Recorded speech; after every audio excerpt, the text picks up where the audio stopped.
Hello and welcome back to the channel, and welcome to the Scottish Highlands. That mountain behind me, that is Britain's tallest mountain, Ben Nevis, and on the other side of that mountain is a tiny patch of snow that never disappears, and that is called the Snow Goose. As is this beer, and this beer is brewed on the other side of that mountain, and today we're going to take a little trip over the other side of the mountain to find out exactly how they make this frankly delicious lager up here in the Scottish Highlands at Glen Brewing Company.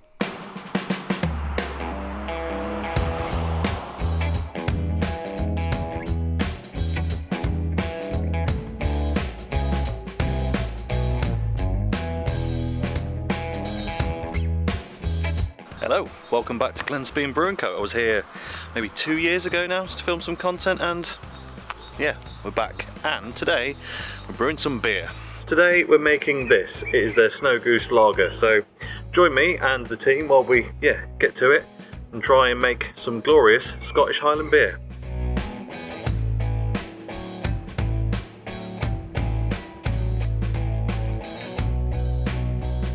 Let's get straight into this brew then, and step one is the mash. In this process, the pre-ground malted grains are added to this massive cooking pot called a mash tun.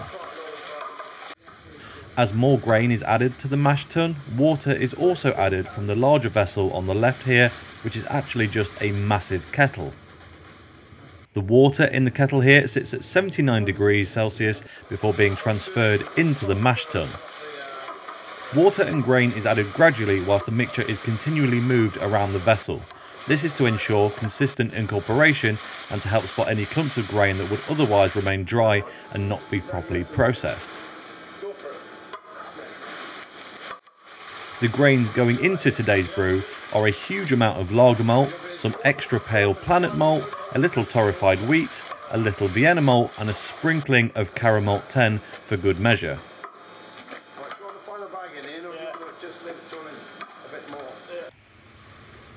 It's safe to say this part of the process is by far the most labour intensive. Despite the bags of malt and lifting them over the side not being quite as heavy as I'd expected, the actual process of moving the liquid around, keeping everything moving and make sure it is all fully incorporated was quite a workout, if I'm honest, and yeah, I wasn't really that good at it, so let's leave it back to the professionals.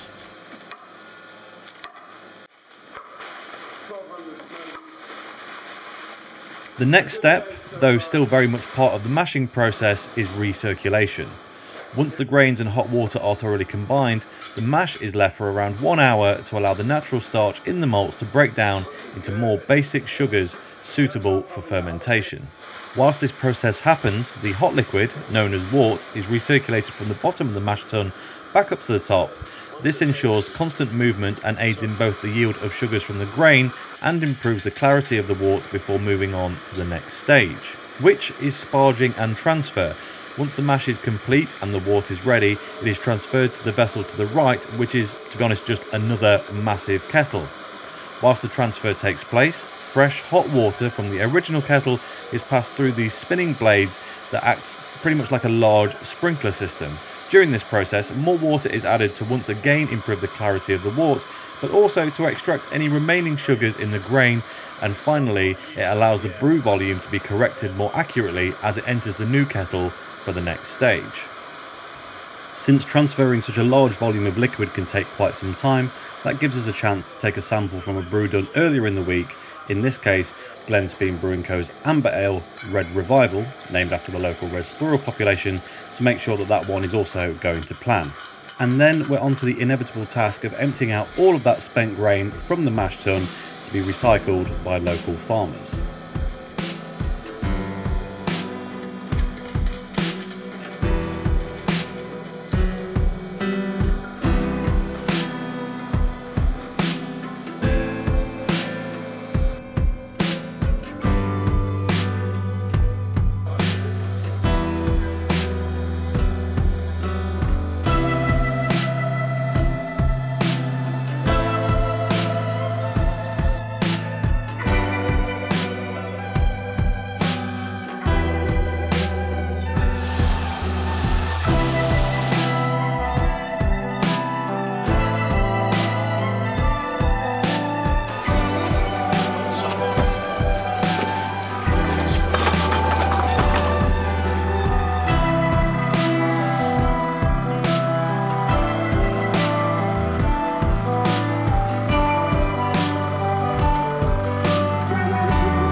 Before we move on to the next brewing stage, it's time to prepare some hops. In the Snow Goose Lager we're brewing today, we're adding 3 different hop varieties. First up, the hop used for bittering the beer will be Challenger, and then a potent blend of old school and comparatively ultra modern hops, Fuggles and Chinook. Now our hops are all measured out and ready, and our wort has fully transferred into the second kettle and has been brought up to temperature. The next stage can commence, the boil. At the start of the boil, our Challenger bittering hops are added right away, and now it's a waiting game until the others are added towards the end of the hour-long boiling process. This gives us time to enjoy an incredible pastry from the highly acclaimed Fort William Bakery, Rain. If you're ever in the town, you've just got to check that place out. And now a little look around the Glenspeen shop and grounds, including some footage of some slightly fluffier staff members.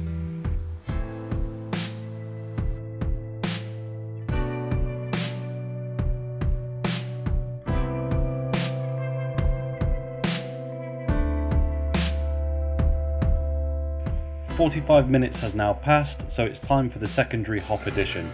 This time it's the Fuggles hops, and before we know it, the boil is nearly complete, so it's in with the final hops as well, Chinook. As often is the case with brewing, many things are a waiting game, so now, as we wait for our freshly boiled and hopped wort to be cooled and transferred into yet another massive steel container, this time a fermentation vessel, we'll take a small walk up the hill to check out what happens behind the brewery. Safe to say, it's a very different set of activities. And just like that, we're at our final stage of the brewing process, fermentation. The liquid has cooled to an appropriate 22 degrees Celsius, and 2 large packs of US-05 yeast are added to this brew. And now over to Peeps, the owner of Glenspeen Brewing Co, for a few words before he kicks me out of here. Yeah, what I'd like to say, Mr. Crumbiest of all crummy beards. It was very crummy, earlier. It was crummy, it's satisfyingly crummy. There'll be a picture imposed here now as the reason why. That was a very tasty bit of pastry. Thank you very much for coming on today. Oh, thank you for having me. I hope it's been a bit of a laugh. It has. It's been. There's one thing every time you go to a brewery, so they all do it slightly different. Yes. It's just everything that you always look like. There's always a new bit of kit. You're like, what's happening now? Because I don't know. But yeah, it was had a great. I was about to say morning, but it's full day. Full day. Near enough. Yeah. I'm hoping that the footage you've just seen actually came out well, because it's really hard to tell when you just throwing a camera around in a brewery while other people are trying to do work and you're in the way, but fingers crossed. Well, we didn't stand on it again, particularly in the way. No, me being in the way, not you. Yeah, no, it was a pleasure. You were, and I hope some footage of you actually getting involved gets those included. 3 brief moments for the camera opportunity. Yeah, you did the work thing. You did the work.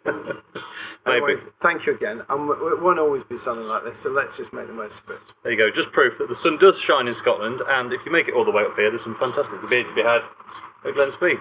And that, I think, really is everything. I'm now going to go and enjoy a bottle of the beer that we've just brewed. Some final thoughts, I think. But for now, thank you very much. My pleasure. A pleasure, as always. Thank you. Will do. And just like that, I'm back home. That was quite an adventurous week away. To be honest, the footage you've just seen was done at the start of the week. I had quite a few more adventures after that. But it has to be said, working a day at a brewery, even though I wasn't really doing any of the work as such, just documenting it, has given me a completely newfound respect for commercial brewers. It's a genuinely hard graft, and, well, as you'd probably expect, after putting in that much hard work, when you come to find that you've got a nice cold beer as a result of your labours, you're probably quite looking forward to it, as I am now, and this is a bottle of that Glenspeen Snow Goose Lager that we were just brewing there. So I'm going to pour this out and give you some final thoughts.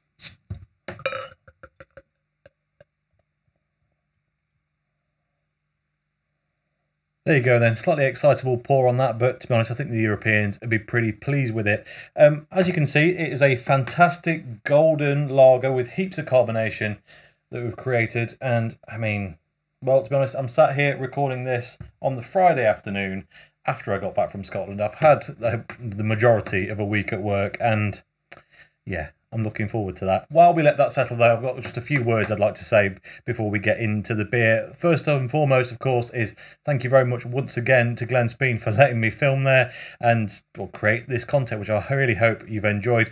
I will apologise for the audio quality in some spots because, well, it's just very hard sometimes to film on location. I will endeavour to improve that next time. But in general, I'm reasonably pleased with the way I think this video has turned out, and well, I hope the people both watching this and the people at Glen Speen are as well. So let's get into this beer, shall we?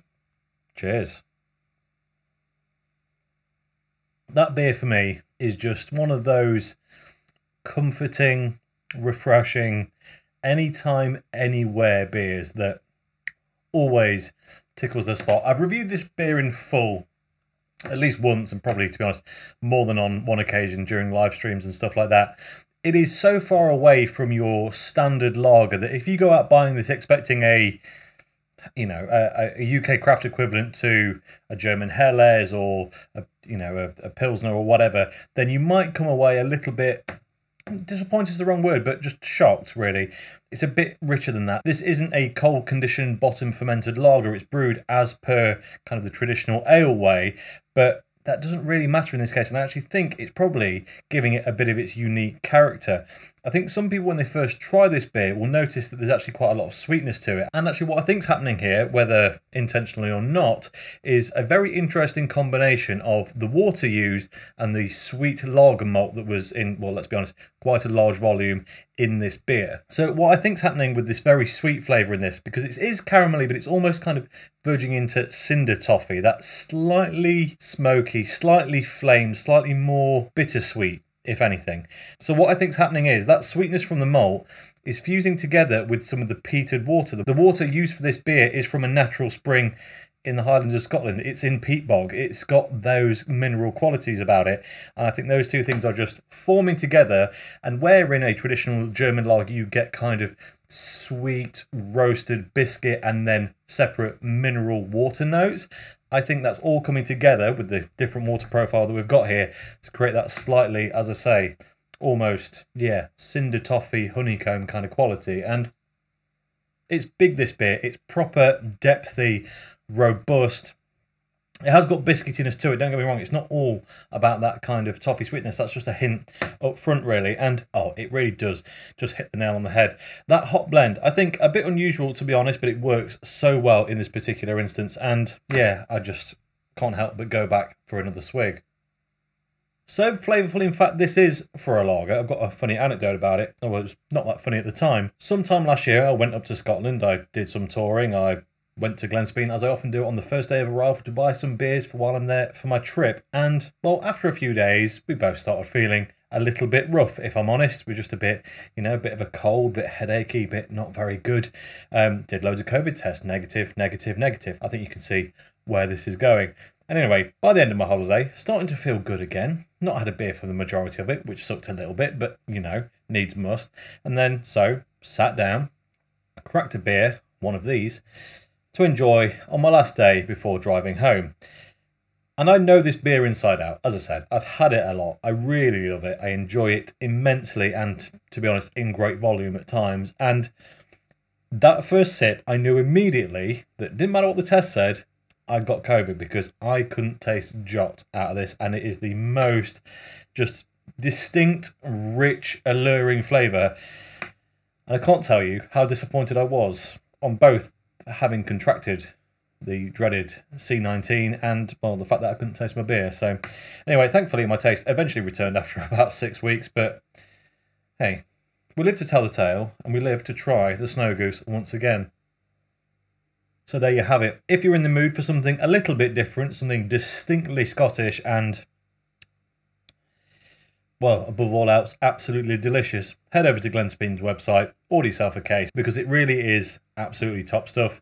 And I had an absolutely wonderful time brewing it. But I guess we'll leave it there. So as always, thank you very much for watching. If you enjoyed this video, please like it. If you haven't already, subscribe, if you would be so kind. And I'll catch you next time on another adventure.